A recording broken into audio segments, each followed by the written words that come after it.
Yeah. Get out get up. So, 2021, man. It is 2021. Can you believe that? Nope. No, nobody can. Can you believe there's been a pandemic? No. No, nobody can believe that either. Rig, what are you going to do? What are we going to do in a pandemic? Well, we're not allowed to socialize, so I guess we're going to play some video games. Well, yeah, we can't talk about the actual The pandemic. cove. We have to... We can say pandemic, we can't say the C word. Yeah. It's a different kind of C word. Yeah. The other bad C word. Yes. We're not allowed to say either one. No, we're not. And so it gets tricky. So the cove. The cove is what we don't have and what we try to actively avoid. And what we have discovered, the safest way to do that is to play video games, folks. And so there are a ton of games. And today's episode is about finding out what games people should be hyped about. What games I'm hyped about, what games Pfarcus is hyped about. I'm Wide-Eyed, also your host. It's the other host, Pfarcus, which I just said. And we are... the Aged Gamers. Boom, boom, boom, boom. Yeah, and so, yeah, that's what we're going to talk about. We're going to tell you some games. We're going to tell you why we're hyped about these games. It's all coming at you and right now.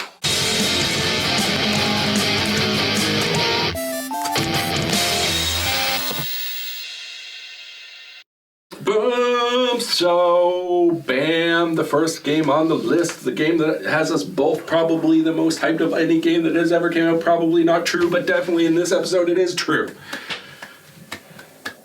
Actually, we just got finished beating the lead-up game, actually, and that's going to be coming to in short form as a review, but we are talking about... Resident Evil Village, also known as Resident Evil 8. What are you selling? Anytime I think about Resident Evil, I think about that guy. I miss 4. There is going to be a merchant. It better be, and it better pay homage, because if the homage to 4 is true about this one... Anyways, game is Resident Evil 8. That's the one my friend here was saying, and that's the one we're both super pumped for. We've played the demo. We have played the game before it, because I hadn't played it before he had.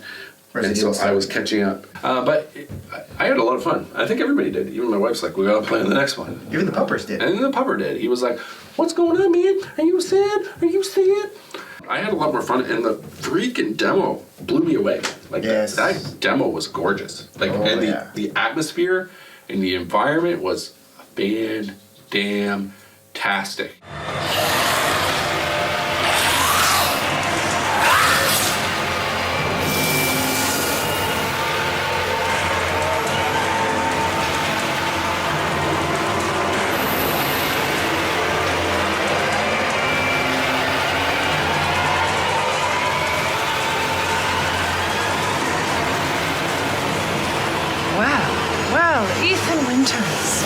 There you are.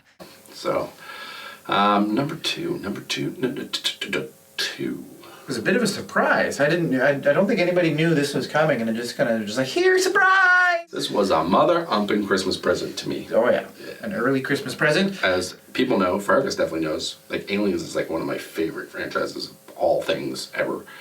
Ready to get it on. Go! And out of the blue, because I had not heard anything about this. And then all of a sudden, I remember we talked about this. So I was a huge fan of Alien versus Predator. So the one that had like where you could play the Predator, the Alien, or and in that game there was a mode where you could just literally like hunt aliens, and it was like you were like Colonial Marines or whatever, and you bug hunted. And anyways, and I always thought that was phenomenal. I remember Pfarcus and I were talking, not that we're taking credit like we're some mind readers, but we are. But we were talking, and I was like, dude, if they would come out with some sort of weird PvE, you and a bunch of friends against an unending horde of aliens, it would be like my favorite game. Because they just came out with Predator Hunting Ground, which made me fucking ecstatic for Predator franchise, and now they're basically giving me... Come on, get it, baby! Come on, get up, baby! Come on, you bastard! Come on, you too! Oh, you want some of this? And I was like, fuck, it's called Alien Fire Teams, people. Sorry, I had a lot of build up there because I'm fucking excited. I gotta breathe now. Looks like a good game. Yeah, it looks fantastic. Like the art, like the graphics look phenomenal. The environments, and you don't even just fight aliens, from what I understand. You fight like the AI as well. Like AIs are potentially an enemy in this game, and there's like a story to it too. But it's a full co-op experience. I don't know how many people. I think it's 3 to 4.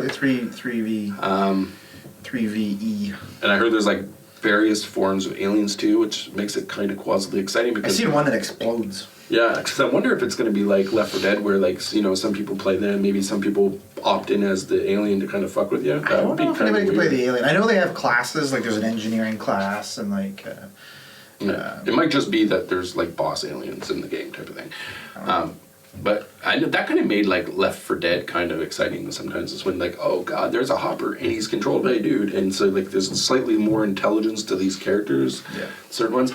Not saying that it has to do that. I'm going to be buying this game regardless, no matter what. Yeah. It's a day one purchase for me, hands down. Aliens Fireteam people, be on the ball with this. It's fucking fantastic. Fantastic! Number 3 is a game where I'm pretty pumped about. I feel like it's one of the things that will actually push my Series X to its actual limits for once. Signal detected. Signal detected. Tag designation. Friendly. Signal detected. Tag designation. Friendly. Signal detected. Tag designation. Friendly. Signal detected. Tag designation. This is UNSC Pelican Echo 216. Can you hear me? This is UNSC.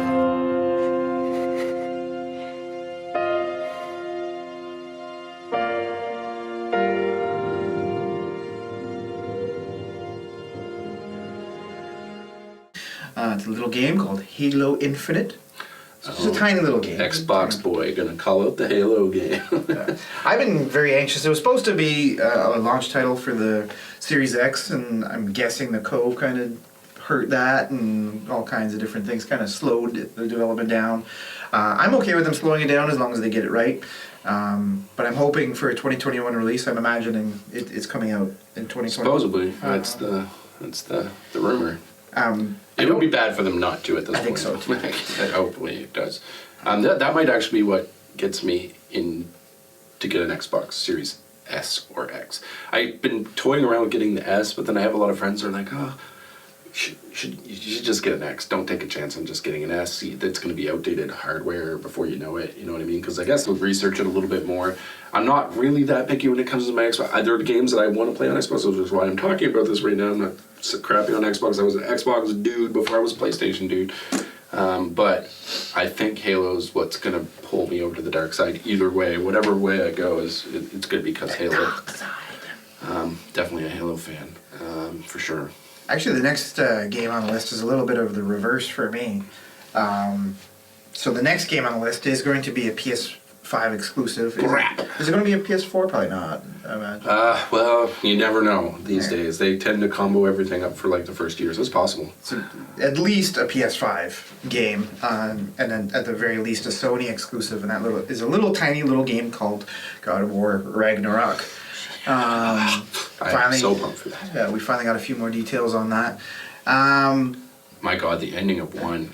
Yes. Oh, if that doesn't, like, I have wanted to play 2 from the very moment 1 ended. That's how much I love this game. This is like, it honestly should be higher on the list, probably, honestly, in my opinion, now that I'm thinking about it. Maybe it should have been, like, I don't know, I'm pretty 2. pumped for 1, but I'm definitely yeah, I'm pumped for 1, but I'm really, I don't know. These are all good games, folks. Like, these are the ones, like, I could go equally batshit for almost all of them. Bad poopy. It's hard to pick. I'm not gonna say I don't even have these scaled at all. It's not really them in order. Yeah, it's not really in any sort of hierarchy or anything like that. But the last God of War was such a great storytelling experience, and I'm really looking forward to what they're going to add to it, how they're going to try to up the game a little bit. It's kind of mind-blowing to even think about. It is. Just like the Pantheon, man. It's going to be so cool to see this next level, because I feel like they just danced around, they just flirted with the pantheon of gods the Celtic. Norse. Yeah, the Norse Celtic. Like, they did a lot, but, like, this next one is, like shit is going to hit the fan hard, and I'm, like, so excited, because, like, they did such a good job, like, we've talked before about maturing the character, and I can't wait. I I literally can't wait for that game to come out. I will, give me more Valkyries. Give me something crazy. No more Valkyries. No. Yeah.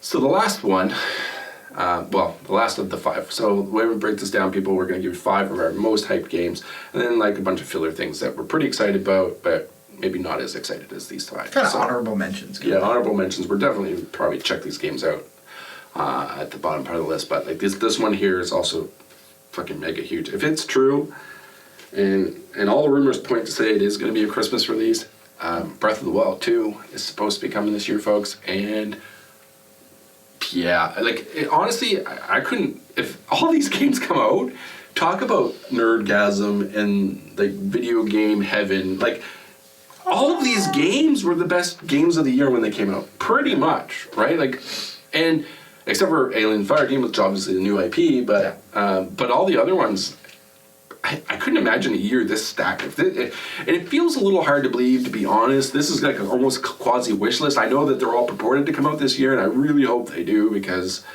but talk about a freaking home run if this year comes out to be that. The only thing that would make it more sweet is if some of these other ones come out too. But Breath of the Wild 2, like, I'm super stoked for. Obviously, I was a huge fan of the series. I like Breath of the Wild might be my favorite Zelda game of all time now. And that says something, because I love Zelda, but it was so good. It comes with one note for me, though. Yeah. No more unbreakable weapons. Shut your whore mouth. Why does the bow break? I'll give you something. I'll give you 1 point on that. Why do my swords break? Why does everything break? I don't think the Master Sword should have ever been able to be break. I don't think bows should break. Because it was a special quest. You do this quest. I remember thinking this when I do the quest. I was like, I'm going to get the Master Sword. No sword's going to break. It's not going to break. I'm going to have a weapon for life. And then I get it, and I like swing it a few times, and it's like, it's dead. Wait 3 hours. Or whatever the stupid amount of time is you have to wait for it to come back. And that was a little bit annoying, but... at least give a repair option. Something, because like sometimes you get a favorite weapon, and you're just like, and then it breaks, and you're done. Yeah. There is no favorite weapons in Breath of the Wild. Yeah, until you get the Master Sword, and it doesn't go away, it just comes back. It was kind of weird, but still, probably my favorite game that came out that year, and probably going to be my favorite game that comes out this year, but I don't know, because the only game that I thought gave it a run for its money that year was God of War, and when I played Breath of the Wild, I said right after I was like, no game is going to be better than this for the year. And then God of War came out, and I was like, oh, that's damn close. I don't know how I feel about it. Those are really close games in my mind, but Zelda's just a special spot in my heart. So, like, that game, those 5 games, Resident Evil 8, Aliens Fireteam, Halo Infinite, God of War Ragnarok, Breath of the Wild 2. What a year. If that happens, man, I don't know if there's been a better one. Be honest. That was a pretty good year in general. That would be until epic. you know.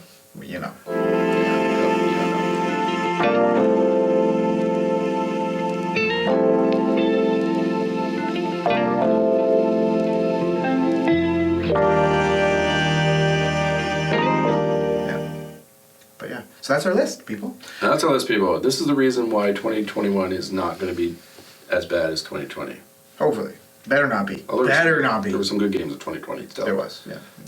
Yeah, but 2021, I mean, if this list comes through in any way, shape, or form, even if 50% of these games come out, I'm going to be like, this is a good year. Like, so, and some of those speculated games would just put it way over the top. So yeah, people, lots to look forward to. So Happy New Year in March. We're a little late, but we're getting there. Yeah. So yeah, leave in the comments what games you're hyped about. Yeah, maybe you don't give a crap about any of these, and maybe you get your own top 5. Yeah. Or maybe some preferable ones. Maybe you got things you just want to tell us to look out for, and I'll appreciate that. Yeah, and if you want us to see us play Let's Plays of any of these games, let us know. Oh, Alien Fireteam's happening. Yeah, that's happening for sure. Yeah. That is happening, folks. Happening. On that note, drop us a like, comment, click subscribe, click the bell, hit the bell, sing a song, have a great day, go to sleep, do whatever you're gonna do. Peace.